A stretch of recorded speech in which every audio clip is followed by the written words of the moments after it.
Bueno, muy buenas, gente. Hoy estamos en Madrid. Yo estoy en Madrid, me he venido a Madrid para hacer una entrevista a Francisco Carpio, que está aquí conmigo, y que, bueno, para que vosotros lo sepáis, él es profesor de Estética y de Historia del Arte en la Universidad Francisco de Vitoria y también, pues, lleva ejerciendo la crítica de arte durante mucho tiempo. Hemos hablado prácticamente de unos 20, 22 años y 17 de ellos pues como crítico del ABC cultural, que yo creo que es uno de los grandes suplementos, si no el gran suplemento cultural que tenemos en España en este momento, ¿no? Nosotros nos conocíamos de una época anterior, pues prácticamente hace 10 años, estuvimos, bueno, pues trabajamos en alguna ocasión juntos cuando yo estaba en el Dados de Salamanca, en el Museo de Arte Contemporáneo. Él, pues como crítico, colaboró con nosotros en algún catálogo también, y luego pues vino a Salamanca varias veces para ver exposiciones, estuvo escribiendo también sobre ellas. La verdad es que tuvimos siempre una buena relación, que tuvo un impasse a lo largo de los últimos años, pero gracias al canal de YouTube y también a la página que nosotros tenemos en Instagram, pues volvimos a entrar en contacto y bueno, pues hace unas semanas hicimos un vídeo sobre crítica de arte y entonces pues empezamos a hablar un poquito más sobre el tema y después pues yo le propuse a Francisco que por qué no venía yo a Madrid e intentábamos hacer una entrevista donde profundizáramos un poco más sobre el tema de la crítica de arte. Bueno, pues él amablemente accedió y nada, aquí estamos preparados, hemos preparado un pequeño guión y vamos a empezar con las preguntas. Paco, ¿qué tal todo? ¿Cómo estás? Y empezamos cuando tú Muy quieras. bien, muchas gracias por tu presentación y sobre todo gracias por tu ofrecimiento, porque me parece muy interesante. De hecho, como bien comentas, nos conocemos desde hace muchos años, desde esa época tan estupenda del Dados y de Salamanca en general. Y ha sido un placer reencontrarte un poco a través de las redes sociales con tu canal sobre arte, que me parece además, quiero decirlo públicamente, que es muy interesante y sobre todo aporta algo que no es muy habitual dentro de este mundo del arte actual, ¿no? Que es una visión como, intentar dar una visión general, amena, informada, por supuesto, pero que llegue a un gran número público y que sea accesible.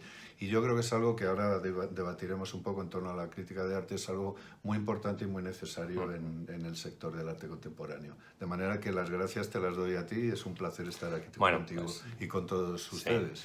yo creo que vamos al fondo, empezamos. Efectivamente, que Bueno, pues hay mucho tenemos, que decir. yo tengo una serie de preguntas que hemos preparado, yo he preparado, que le envié a Francisco, y bueno, pues vamos a hablar un poquito sobre la crítica de arte y cuál es el papel principalmente de la crítica de arte en la actualidad, que yo creo que es un poco donde nos vamos a basar. Bueno, en uno de los últimos vídeos que nosotros tuvimos en el canal, hemos hablado sobre la vigencia de la crítica de arte y la importancia que esta tiene en el sistema, ¿no? ¿Cuál sería, en tu opinión, el papel que cumple la crítica de arte en la actualidad? Bien, es cierto que efectivamente, como todo lo que está sucediendo en el mundo de la cultura y en la sociedad en general, hay una evolución rapidísima y drástica en todas sus líneas y la crítica de arte no iba a ser una excepción, pero yo creo que de una manera, en síntesis, la crítica de arte sigue cumpliendo, o al menos quiero creer que sigue cumpliendo, una labor fundamentalmente mediadora entre el artista, obviamente, la obra de arte y el público. Lo que hace un momento comentábamos de que a veces, y eso va a salir ahora también, el mundo del arte pues, puede parecer un poco críptico, difícil de acceder, etcétera, etcétera. Entonces esa labor de mediación yo creo que sigue siendo muy importante que la cumpla el crítico de arte y creo que la cumple con todos los cambios y evoluciones que está sufriendo, sin duda, este rol de crítico.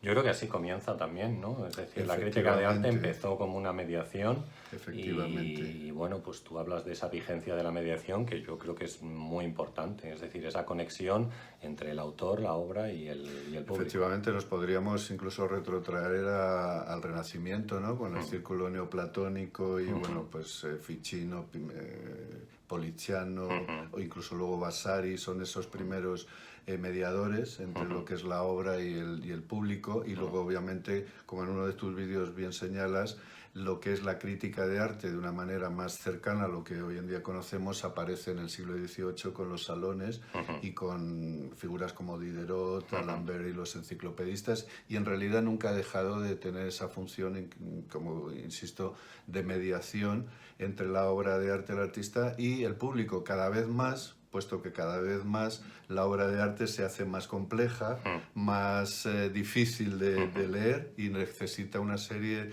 de claves y de códigos para que el público la pueda entender, sin ninguna duda. Bueno. Bueno, vamos con otra pregunta. ¿No piensas que en ocasiones la crítica escribe para un público que es el mismo que forma parte del ecosistema del arte, ¿no? Y que se aleja un poco del público en general? O sea, me refiero a que muchas veces el público, o sea, la gente en general rechaza las obras de arte contemporáneo porque no llega a comprenderlas, ¿no? Y quizás la crítica de arte no va dirigida a ellos, sino que va dirigida a las personas que forman parte del sistema. Me refiero a artistas, galeristas y todo esto. ¿Qué te parece a ti? ¿Está lejos del público la crítica? ¿Está cerca? ¿Escribe solo para un público muy restringido? Me parece una pregunta muy interesante y de hecho ya hemos apuntado muy brevemente hace unos momentos algo en este sentido. Es cierto, y hay que reconocerlo, que el mundo del arte contemporáneo, por una serie de razones que quizá ahora no podríamos definir en su totalidad, es un mundo a veces muy endogámico, muy críptico. Yo incluso como profesor en la universidad, a mis propios alumnos de Bellas Artes a veces me dicen: esto es una tomadura de pelo, esto es arte, no es arte. Entonces, efectivamente eso existe, y a veces es cierto que caemos un poco en esa relación endogámica en la que parece que nos relacionamos entre los propios agentes de este sector. Entonces, respecto a lo que es la crítica de arte, yo creo que en relación a esa función mediadora debe tener una actitud muy clara, muy clarificadora, mejor dicho, debería decirse, y a la vez una función incluso muy didáctica. Yo creo un poco en esa labor didáctica pedagógica de la crítica, y de hecho además tengo a gala, y eso te lo digo con toda la satisfacción del mundo, que en muchas ocasiones artistas, galeristas, personas del sector me han dicho que entendían fácilmente mis críticas. En cambio conozco otros colegas que a veces, pues en muchas ocasiones hacen una crítica como más difícil de comprender, y en mi opinión desde luego ese no es el camino. Insisto, yo creo que debe ser muy didáctica, muy no fácil de comprender, pero accesible. Y luego, por otro lado, creo que a veces incluso es un tema que también podemos, si quieres, desarrollar un poco, sustituye a veces un poco a lo que los programas de estudio académicos y de enseñanza en nuestro país no cumplen, que desgraciadamente la enseñanza del arte y de la historia del arte casi es inexistente, con lo cual a veces esta labor del crítico didáctica y pedagógica también cumple un poco esa función. Claro, fíjate, estaba pensando porque muchas veces cuando acudes a los museos de arte contemporáneo y por ejemplo, algunos de los últimos que yo he acudido, es verdad, con exposiciones muchas veces de tipo conceptual, es complicado para el público, y muchas veces los directores de los museos tampoco facilitan esa didáctica, con lo cual, claro, la gente entra allí y se ve abrumada por el sonido de las instalaciones y también por obras crípticas, muchas veces puestas en vitrinas, donde hay un montón de papeles y no tienes ninguna explicación, con lo cual quizás pues también resulta complicado, ¿no? Entonces, en esto de la didáctica yo creo que es muy importante, igual que la crítica de arte sería que pueda llegar de una forma fácil a todo el público, ¿no? Es decir, a veces incluso pecamos, digo, todos, incluso en las exposiciones, de esta falta de didáctica, que a mí me parece esencial, ¿no? Yo creo que es un tema esencial, y como acabo de apuntar, ya que los programas académicos y de enseñanza oficiales no suelen cumplirlo, pues digamos que encontremos otras vías. Yo he trabajado, Rafael, en dos museos, a lo largo de mi carrera profesional, en dos museos de arte contemporáneo, en los 90 en el CAN de Las Palmas y luego en el 2000 y pico en el Esteban Vicente Segovia, y siempre el departamento pedagógico era muy importante. Tenía una importancia por lo que tú dices, porque hay veces que las exposiciones no son fáciles de entender por el público y requiere una ayuda y una serie de medios a su alcance. De hecho, fíjate, es muy interesante que cada vez los grandes museos están potenciando una figura que es la del llamado mediador. Son pues profesiones, normalmente son gente joven que ha acabado la carrera de Historia del Arte, cualificada, y que están un poco precisamente pues para hacer también esa labor de mediación, en este caso no como críticos, sino de explicación entre el público y las obras de arte y las exposiciones. Okay.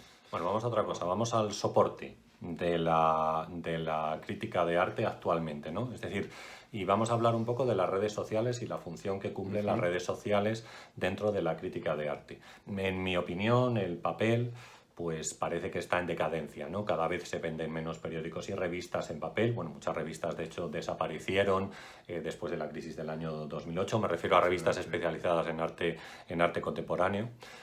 Yo también creo que los blogs tuvieron un momento hace 8 o 10 años, pero que han entrado en decadencia porque la gente cada vez lee menos y yo creo que hay una pujanza ahora mismo de lo que es la imagen en movimiento. Por ejemplo, como puede ser un canal de YouTube, ¿no? ¿Cuál es, en tu opinión, el soporte de la crítica de arte? ¿Cuál sería el soporte en esta sociedad de la hiperinformación donde nosotros vivimos? Efectivamente, lo que acabas de mencionar es un diagnóstico muy, desgraciadamente muy real de lo que está pasando. El papel está en franca decadencia. Uno de los medios, el medio fundamental en el que escribo, como ha señalado, es el ABC Cultural. Sale en papel, aunque luego hay una edición digital. Y es cierto que cada vez tenemos realmente menos espacio para nuestras críticas y el papel está en decadencia. También como profesor en la universidad detecto entre mis alumnos, es decir, entre el público joven, una cada vez mayor dificultad para leer lo que es papel, con lo cual es cierto que habría que ir buscando nuevos soportes y nuevos formatos. Nunca he estado muy ducho en el tema de los blogs, conozco algunos, pero no te podría decir entonces en ese caso si en mi opinión están en decadencia, pero sí que creo que puede ser un complemento muy interesante, pues precisamente para que no desaparezca tampoco la información en papel, que yo creo que nunca va a desaparecer. A veces hay esa especie de miedo apocalíptico a que en unos años todo sea digital y todo sea a través de pantallas. Yo creo que eso no va a ocurrir, pero sí que es cierto que estoy de acuerdo contigo, ¿verdad?, en eso. Yo creo que el papel no va a desaparecer. No va a desaparecer. De hecho, había un estudio hace poco tiempo que decía que el número de horas en papel incluso está aumentando un poquito. Me refiero a libros, en muchos casos, porque hay gente que prefiere el soporte físico al digital. Y entonces, en cualquier caso se pueden complementar, con lo cual digamos que mi respuesta más en esencia sería decir bienvenidos sean otros tipos de formatos que se complemente también con los formatos más tradicionales como pueden ser los que se basan en el papel. Por ejemplo, como tú sabes, pues yo tengo un canal de YouTube y luego hay otras personas que también tienen canales de YouTube dedicados al arte, a veces al arte contemporáneo. ¿Tú crees que se puede hacer crítica de arte desde un canal de YouTube y que se puede llegar al público también? Absolutamente. Es más, yo creo que en gran medida se llega más fácilmente y de una manera más directa al público que a través, como acabamos de comentar, del periódico, de la revista, ¿no? Con lo cual, insisto, yo creo que son formatos totalmente compatibles y que se pueden combinar y que ambos pues pueden ir de la mano, cada uno en su propio territorio, ¿no? Por supuesto que sí. Y también solo un inciso, tienes toda la razón en el tema de la imagen en movimiento. Vuelvo otra vez a referirme a mis alumnos, que son un poco el laboratorio de pruebas en el que yo voy viendo cómo la gente joven sobre todo se mueve, y efectivamente a veces en mis clases yo noto una gran dificultad de atención por parte de ellos, a no ser que les estés poniendo un vídeo o estés haciendo algo que sea como pues siempre pues respecto a este tema, yo tengo una anécdota que es muy buena, yo la he contado yo creo en algún vídeo, y es la siguiente. En una clase de cultura y civilización española estudiamos a Picasso. Entonces tenemos un vídeo en el canal que se llama si Picasso era buen pintor o no. Más que nada es para ver, para que ellos sepan que Picasso sabía pintar perfectamente pero que después tomó otros derroteros hacia el cubismo, quizás influenciado pues, por todo el tema de la modernidad, el surgimiento de la fotografía y muchas otras cosas que se podrían comentar, ¿no? Entonces, yo les pongo este vídeo antes de empezar a explicar a Picasso. Y me resulta sorprendente que mis alumnos están más atentos al vídeo donde salgo yo explicando por qué Picasso era buen pintor que a ti que mismo cuando empiezo a explicar la clase de en carne y Picasso y hueso, estoy ¿no? presente allí en carne y hueso. O sea, es algo, Efectivamente. es una cosa increíble. No Sí, sé sí, qué te sí. parece a ti Pues esto, pero es este fenómeno. que lo entiendo y lo comparto totalmente, como acabo de decir. Y es algo, yo creo que contra lo que no se trata de luchar, digamos, decir, bueno, es que eso hay que cambiarlo. Yo creo que hay que adaptarse y sin embargo seguir insistiendo mucho, sobre todo a la gente joven, en que hay cosas que se llaman libros y revistas que no muerden y que son muy interesantes, que también accedan a ellas directamente. Sí, sí, pero estoy de acuerdo contigo. Bueno, vamos a cambiar de un poco, cambiamos, vamos a hablar de algunos artistas, sobre todo de algunos fenómenos y colaboraciones que han surgido en los últimos años, o en los últimos meses incluso, donde algunas personas famosas o pseudofamosas pues se juntan con artistas y resulta que hacen una exposición. Yo lo primero que debo decir es que yo tengo un gran respeto por el sistema del arte y entonces entiendo un poco cómo funciona el sistema y cómo a veces el arribismo no es muy bienvenido dentro del sistema del arte. Me refiero a colaboraciones conjuntas como por ejemplo Domingo Zapata y Alejandro Sanz, ¿vale? O bien, bueno, pues tenemos una exposición que se ha inaugurado hace poco tiempo de Jorge Galindo Sí, sí, y de sí. Pedro Almodóvar, Pedro ¿no? Almodóvar. O también hace poco tiempo pues salió una noticia de prensa de la cual nosotros hicimos un vídeo acerca de la obra de José María Cano, que es un ex del grupo Mecano y que ahora, pues después de hacer ópera, se ha reconvertido en pintor. De hecho, yo hice un vídeo de una forma muy irónica, quizás excesivamente irónica, sobre él. ¿Tú crees que cualquier persona sin una trayectoria puede ser un artista? ¿O el arte es algo más serio? Bueno, aquí voy a ser muy tajante y muy definitivo. No, en absoluto. Yo creo que, como bien dices, estas incursiones son puramente mediáticas. Comentábamos también un poco ese concepto de la cultura de espectáculo que ya un poco empieza a surgir en los años 60 con los situacionistas y Guy Debord y otros autores. Yo creo que ellos ni eran conscientes de hasta qué punto iba a llegar esto. Vivimos una cultura de espectáculo y de lo mediático absoluto, y en ese sentido mi opinión es totalmente contraria a esto. Es un poco cada uno en su territorio y, como bien dices, el arte es algo muy serio y hay que respetarlo. Sí, claro, respecto a este tema de Guy Debord, bueno, en muchas ocasiones, ¿no? Ellos hablaban de que sí, o Guy Debord hablaba de que la sociedad, el espectáculo lo que hacía era distraer a la gente un poco de las cosas que eran importantes, ¿no? Quizás todo esto es un poco como una distracción, ¿no? Hay una corriente, como yo digo, perversa, absolutamente, en el sentido de distracción de los temas importantes hacia lo que es mucho más consumible y efímero. Pero claro, no solo en el ámbito del arte contemporáneo, de la cultura, es decir, es una cosa en el ámbito de la sociedad, general, ¿no? Del pensamiento, de la política. O sea, algunas veces yo he comentado también que tú ves una película de superhéroes que están muy de moda, entonces lo único que tienes que hacer es sentarte en la butaca durante 2 horas. No tienes que pensar absolutamente en nada porque todo te viene explosión tras explosión, tras lucha. Por eso uso el adjetivo perverso, porque yo creo que es algo que está como muy premeditado, sin duda. Es así. Qué pena que no tengamos mucho más tiempo, quiero decir, porque tampoco queremos abrumar podemos a los espectadores, otro pero vídeo. Es un tema tan amplio que da para muchos juegos, sin duda. Sí, totalmente. Bueno, a mí me interesa mucho, la verdad, a mí también, ese tema y esa relación. Encantado de poderos dar mi experiencia. Bueno, muy bien. Bueno, vamos a hablar un poco del mercado, ¿no? O sea, yo en el vídeo sobre la crítica de arte, sobre la vigencia de la crítica de arte, hablaba sobre Walter Benjamin, ¿no?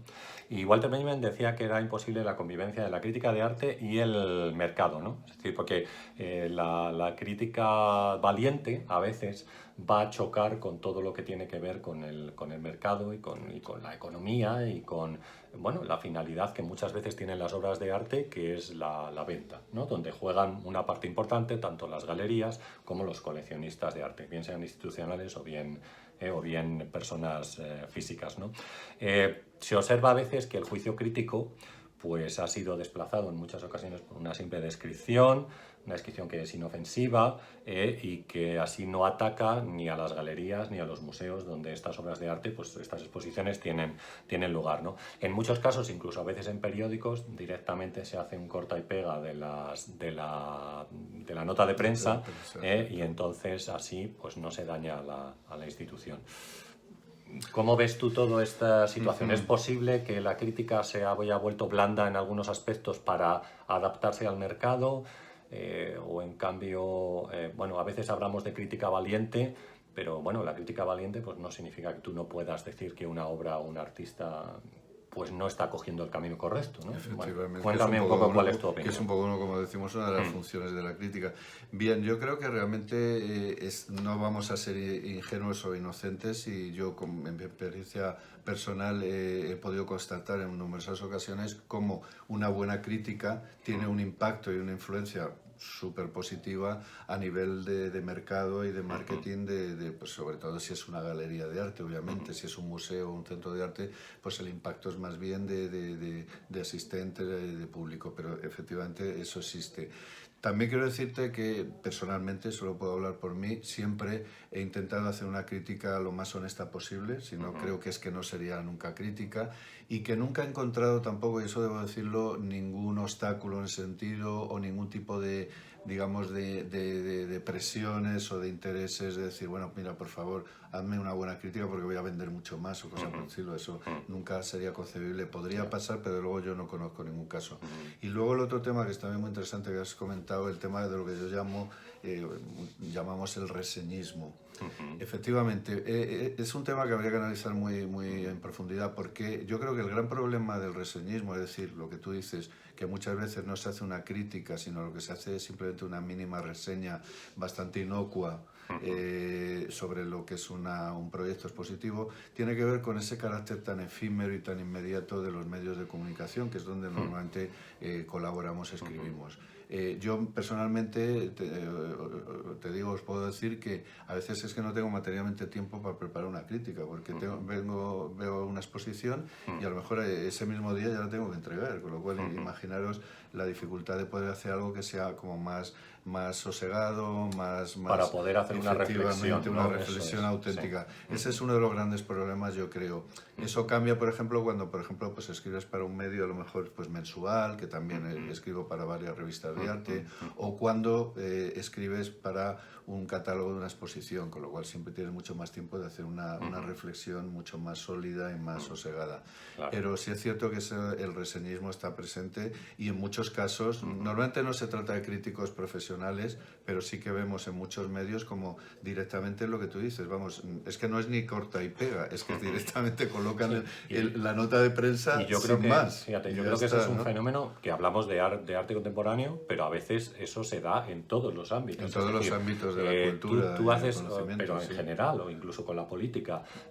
O sea, el ayuntamiento saca una nota de prensa y no hay a veces ningún periodista que pregunte, oiga, pero esto, ¿por qué es? No, se copia, se pega y no se ejerce tampoco una labor de decir, bueno, vamos a ver qué está pasando. Que es que, o sea, quizás no es solo esto, sino en muchos ámbitos, ¿no? Efectivamente. Y yo estoy perfectamente de acuerdo que tiene que ver con esta hiperinformación y esta gran cantidad, avalancha de noticias que tenemos diariamente, que nos hacen saltar de una a otra. De una a otra sin poder pararnos sin prestar atención en muchos casos. Y que además está muy relacionado con la propia mecánica de los medios de comunicación, que es todo inmediato y el hoy ya no es noticia. Sí.